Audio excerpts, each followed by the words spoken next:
If I could, I would make Japanese food a separate food group, and it would be my favourite food group. My culinary journey through Japan was unlike anything I expected, nor could have dreamt, even though I was besotted with Japanese food before I arrived in this beautiful country. I enjoyed everything from unusual lotus root chips and quaint delicacies for breakfast in Tokyo, flat shrimp bread in the bustling Tsukiji market, a charred sashimi stack in Shibuya, an incredible half-board experience in a Hakone ryokan, street food in Harajuku, and the messy yet fun splashes and slurps of ramen soup.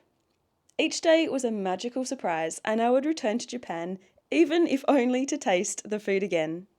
I spent a week and a half travelling around Japan, first in Tokyo and then to the beautiful lakeside town of Hakone, which is surrounded by mountains, including the majestic and iconic Mount Fuji. Each day I enjoyed learning about the culture, trying new activities, and meeting kind and helpful local people, and some animals. However, what I really looked forward to every day was the food. It's unique, fresh, and so flavoursome, and in this video we go on a food journey of epic proportions.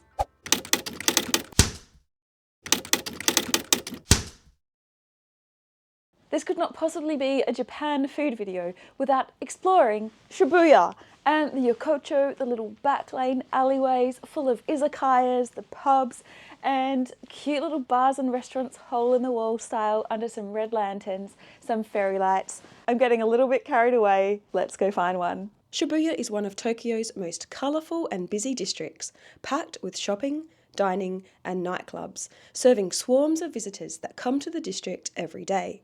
It has one of the busiest railway stations in the world and is home to the Shibuya Scramble, also known as the Shibuya Crossing, which is the world's busiest pedestrian intersection, seeing over 2 to 3 million people crossing the intersection every day. The crossing is a must-see landmark known for its massive crowds, neon signs, and digital billboards. It's a popular place for tourists to stay whilst in Tokyo. However, in the back streets of Shibuya lie a maze of small interconnected streets with shabby lantern-lit alleys lined with tiny convivial bars and eateries which come alive at night, known as the Omoide Yokocho. After exploring the lively streets and some of the restaurants on offer, I stepped into Oden Takeshi, known for its oden-style dishes. Oden is a classic hotpot-style Japanese dish that varies amongst cooks, but effectively boils down to fish cakes and veggies in a pot with broth. Think street-side simmering stew. So first night out in a very, very busy and loud restaurant in Shibuya, but I've just ordered myself the octopus ground fish balls, oden, Japanese stew, fish paste tubes, oden. Looks delightful in the picture, and the bamboo shoots oden. So they all seem to be a Japanese stew with ready ingredients. And of course a little Japanese sake with dashi. So let's try this out. It looks very authentic. The fish tubes have arrived. Thank you.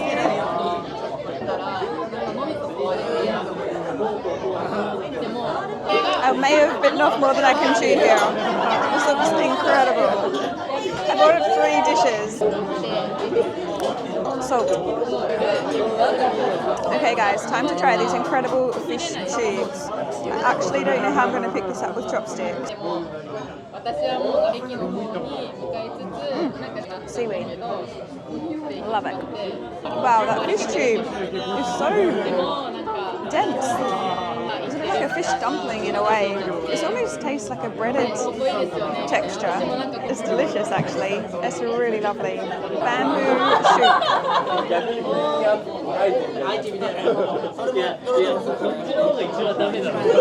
It's like a crunchy vegetable. What a lovely, delicious addition. Cheers. This is exactly the kind of food and experience I wanted to have on my first night in Japan. Shibuya for the win. What a great little place. Back alleyways, so many places to explore. You may not always get in if you haven't booked, as I did not. But we found our way and What a treat. Thank you. Takoyaki has just arrived. This is my favourite dish, one of my favourite all-time meals. They are delicious and I'm in Japan eating them. Best day ever. Wow, wow, wow. My head is about to explode. These are so good.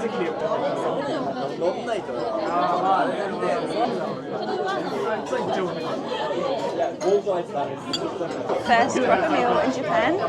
Amazing. Now this is sake with dashi. What is dashi?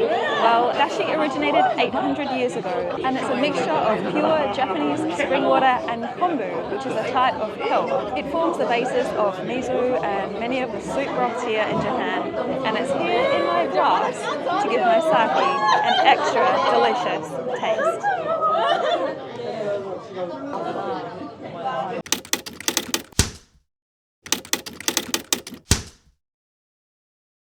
We're making our way to Takashita Dori, which is the main walking street in Harajuku. This is a place run by the under 16s. Anything that's cute, pink, bubblegum themed with sweet scents, lots of candy. This is where you will come across all the micro cafes, the animal cafes, cats, pigs, hedgehogs. They're all there for you.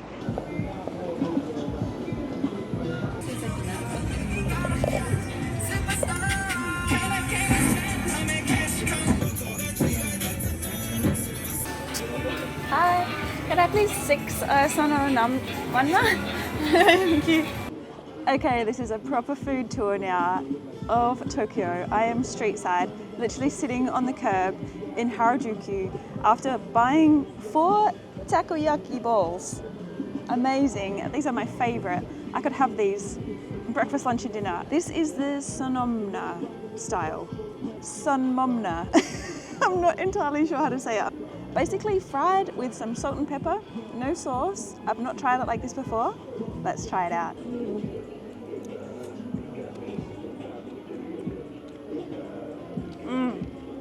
That is so good. So soft and fluffy, light and fresh. It's like a cloud in the mouth. Absolutely delicious. Oh, so tasty and so hot. There's no way you could put this whole thing in your mouth at once. It's blistering hot, but so good and so fresh.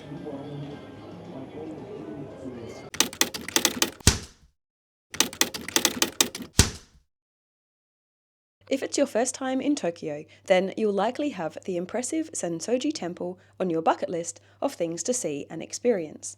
The impressive Kaminarimon Gate leads visitors down the historic Nakamise Street towards the temple and is filled with snack and souvenir shops. Along Nakamise Street, you can fill your bellies with all sorts of treats, such as sweet buns, red bean paste cakes, daifuku mochi jelly snacks, and even sweet potato crisps. However, for a more local experience, explore the nearby Hoppy Street, or Hoppy Dori, for izakaya-style small dishes and crisp, fresh beer. It's just around the corner from Sensoji Temple and provides visitors with an authentic, sit-down, street food-style experience. This is Sapporo Kuru label. Delicious and very cold. Have I got a beer moustache? We're on the streets of Asakusa in a place called Yamako Sabaka. This is street food at its finest, and I've ordered myself a whole baby squid. Let's give it a try.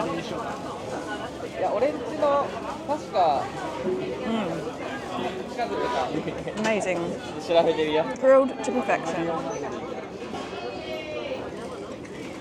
Next on the list is asparagus wrapped in what I was told is beef, but I'm fairly certain it's bacon.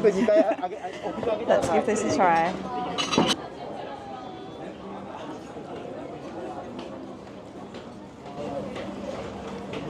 Oh wow. Oh, that is amazing. It's definitely bacon, it's not beef.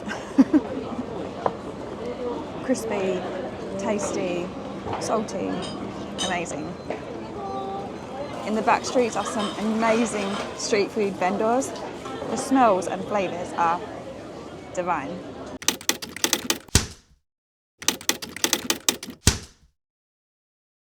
My next food venture found me back in Shibuya, crossing the Shibuya Scramble at night, which was even more fun than during the day. The streams of people need to be seen to be believed. Then I happened across perhaps one of my most fun meal experiences in Japan at Otoro Kitchen, right next to Shibuya Station. This bright and colourful restaurant that is kitted out like a Western-style bar offers ultra-rare cuts of top-quality tuna and provides guests with the opportunity to indulge in their sushi masterpieces in an unparalleled flavour journey. In true slick Japanese style, diners can order by a QR code from the online menu, which featured dishes I had never even heard of before. There's also a description of the parts of the tuna offered for the uneducated like myself. The fish is measured in the old-fashioned way, so you can be sure that you are receiving your correct portions. The cool thing about the Japanese food scene is that there are cafes and restaurants just tucked around everywhere and anywhere, downstairs, upstairs, on street level. It's multi-tiered and there are places everywhere. I am at Otoro Kitchen in Shibuya. I've ordered the sea urchin and caviar sushi roll with bluefin tuna and the toro taco tower, which has seared sushi with a mashed fatty tuna. And I think they bring that out, they lightly sear it. Here we go, my first time having sea urchin and caviar sushi. I believe this is of the size that it all needs to go in at once. Bon appetito!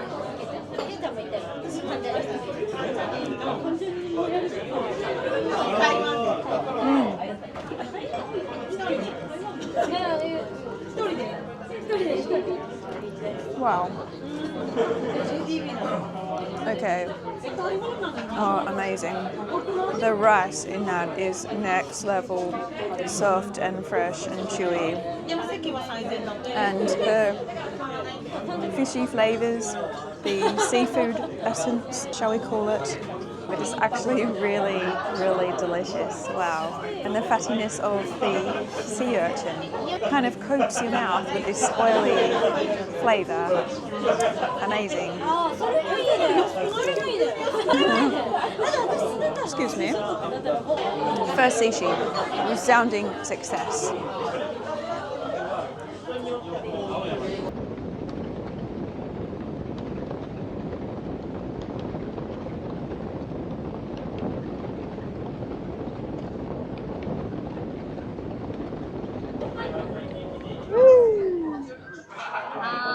Thank you. Wow, how's that for a bit of food theatre?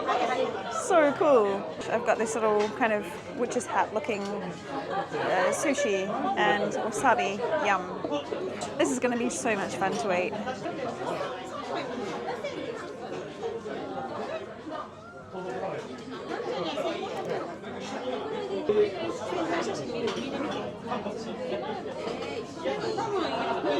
Wow.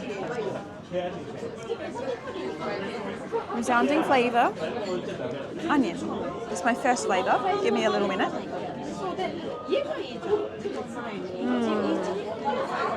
Very good. So the very top, the bits that are more charred, taste a little bit more smoky. It's quite a delicate flavour. The tuna is unreal, really soft, great quality. And again, it has got that fatty residue within your mouth that just kind of coats the lining and absorbs that flavour. I think this Sauvignon Blanc will cut right through that. Yeah, it's kind of an acidic wine, Sauvignon Blanc. And it's just kind of cutting through that greasy, oily flavour of the fish. Absolutely exquisite. Well, my little tower of sushi has not disappointed me. Amazing flavours on the streets of Japan. I could finish my food journey right here and be so satisfied. I'm only on day 2. Let the good times roll.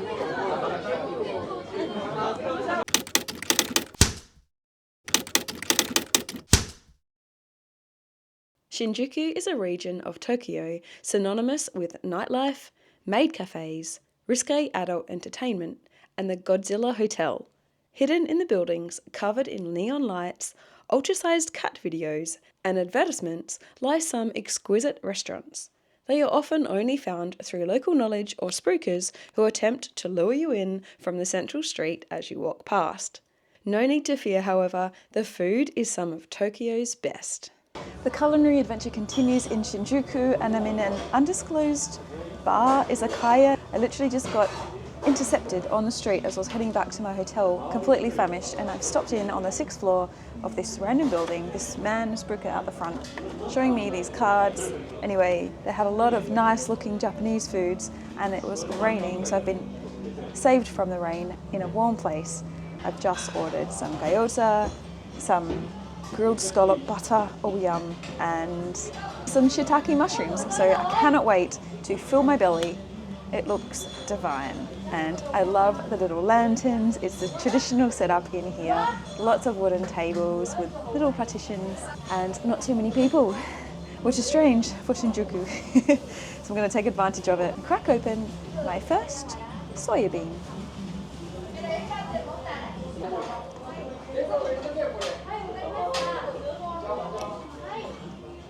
Okay, my scallops have arrived, and they look and smell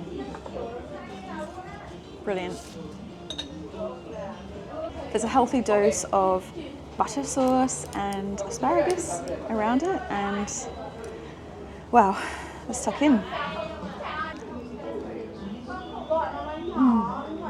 Oh.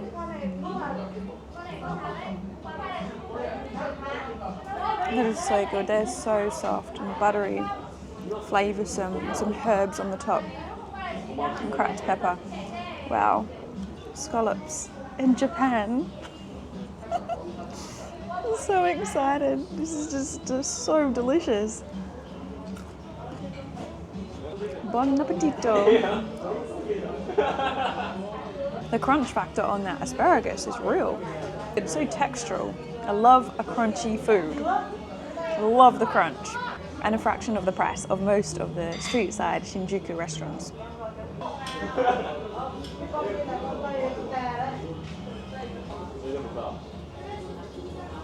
Gyoza time.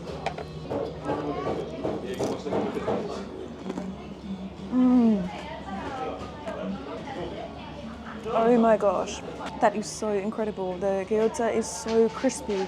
The bottom part of the casing is just crispy, crunch, so much crunch factor. And then the inside is so soft. Wow, that is just unbelievable. All these foods that I love eating at home, and I've never tried them from their origin.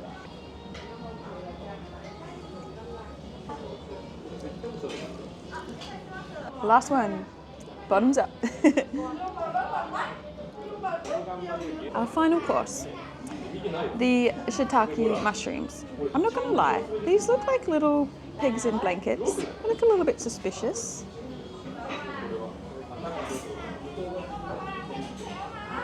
I'm not quite sure what they're cased in, but definitely willing to find out.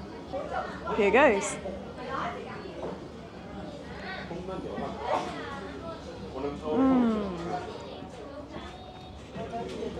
Bacon. Encased in bacon. It's unusual. It tastes a bit more like an English breakfast on a stick to me.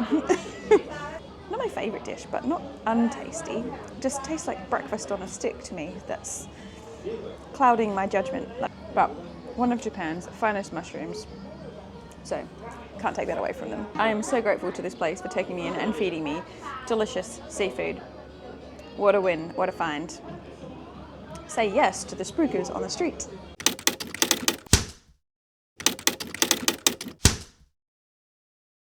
Well, no food tour of Japan would be complete without trying ramen, and I'm in Shibuya Mark City, which is right near my hotel. There's a very efficient and very Japanese way of ordering through a touch screen. There is an English version, but it wasn't all in English, so I still did need to use my Google Translate. I've gone for the special pork bone broth, with a hard-boiled egg and some fresh soba noodles. I cannot wait to try my first Japanese ramen.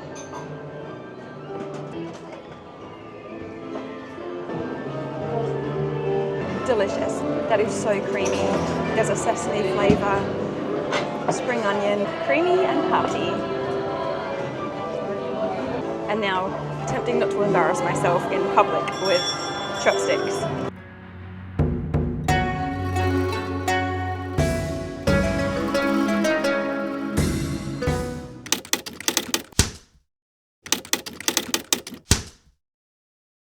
It's raining here on my last night in Tokyo, and I realised that my Japanese food tour is incomplete without trying some okonomiyaki, one of my favourite dishes. I have been turned away from about 2 or 3 places because it's 8 p.m. and it's really busy. Most people are fully booked or they don't want to incorporate just one traveller, so you do have to look around sometimes. In any case, I found an amazing little place underground and I just ordered a mixed combo okonomiyaki, which has pork, squid and shrimp.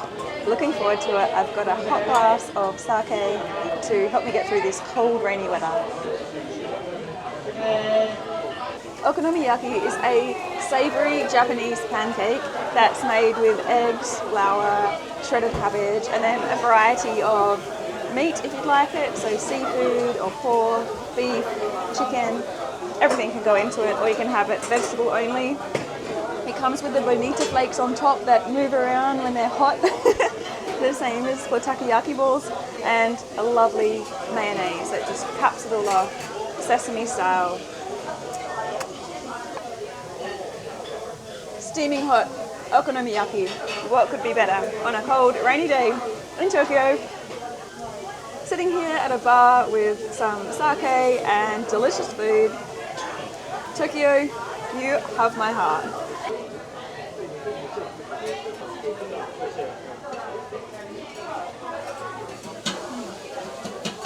So I've had a lot of fun trying my favourite foods around Japan. Thanks so much for watching. I have covered 2 more of my favourite food experiences in separate videos, so be sure to check them out for more details.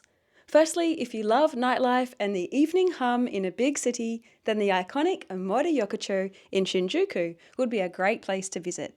It's also known as Memory Lane and features hundreds of tiny traditional izakayas and yakitori stalls tucked away from the busy main streets. The little bars and pubs around Omoide Yokocho and Golden Gai are so much fun to explore, and you'll be sure to make a few new friends. Secondly, for a more peaceful and relaxing experience, consider staying in a ryokan, a traditional Japanese inn, which usually offers half board. I stayed at the palatial Ryugaden Ryokan in Hakone at the base of Mount Fuji, where each morning and each evening I was treated to some multi-course quality Japanese foods. The plates featured little pots filled with many different foods to try, and it felt like such an authentic experience, with impeccable table service from the waitstaff and whilst dressed in my traditional yukata. But that's it for now. I hope you've enjoyed this video and I'll see you in the next adventure.